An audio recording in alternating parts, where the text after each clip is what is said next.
When They See Us is a 2019 Netflix original directed by Ava DeVurney. And the story is DeVurney's depiction of the true story of how a woman was raped in Central Park and how 5 boys, 5 children of colour were wrongly convicted of her rape in Central Park, and how they spent years in jail due to their wrong conviction. The series blew me away. From the cinematography to the acting to the way that they told the narrative, this is one of those series where you watch it and you're like, okay, is there really a difference between TV and cinema anymore? Like, these episodes feel more like individual films than they do individual episodes. It's incredible. The quality and the production value is insane, and an awful lot of that can be attributed to Bradford Young's cinematography. This series is shot better than most Hollywood films are nowadays. It's just gorgeous. The lenses he uses and the framing and the colours in this show, it's just...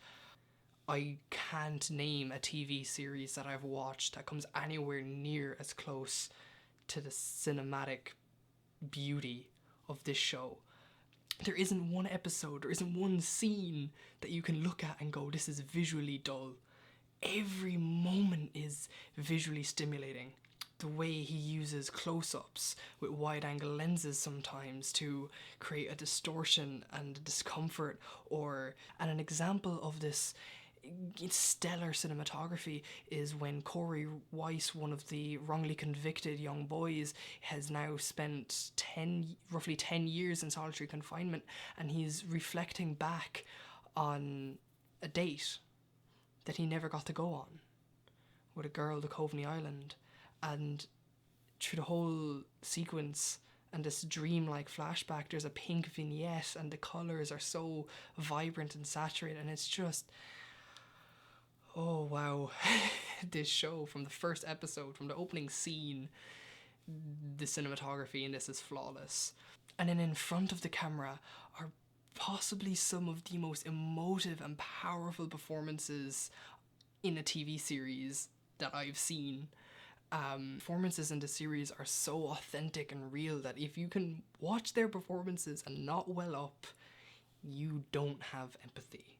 And in the first and second episode, we watched them as kids, the youngest being Kevin Richardson, who was only 14, and the oldest being Corey Wise, who was 16. Like, they were kids when this happened.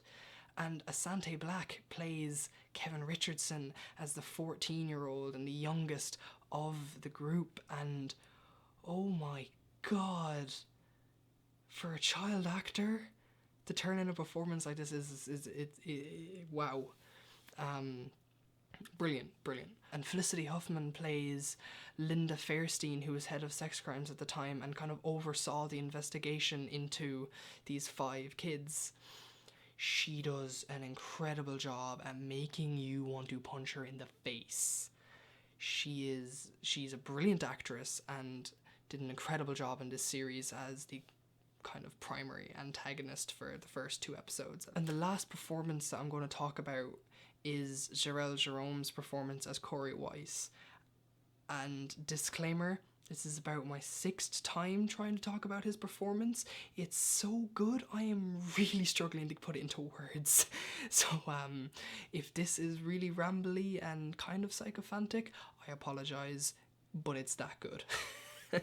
So he portrays Corey Weiss from child to adult, and the 4th episode, the last episode of the finale, primarily focuses on him because the other boys were 14-15, so they were sent to juvie, but Corey Weiss was 16, so he went straight into adult prison, and he's portrayed by Jerome as this very wide-eyed, simple kid. He was just, it's so cruel putting him into this situation, and then to spend most of his time in solitary confinement, it's heartbreaking. And he brings so much humanity and raw emotion to the role, and Like, I properly cried twice in that last episode, and then there were some other moments where I teared up as well.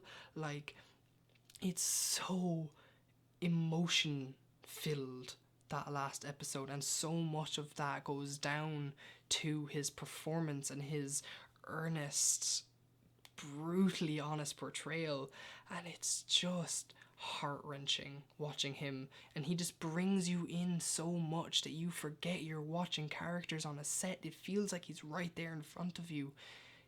I can't go on enough about his performance. It's flawless. And I could go on for an hour or more about the performances in this series. I've only mentioned 3 of them, but every actor in this series gives it their all. And Ava DeVurney does an immaculate job with the actors.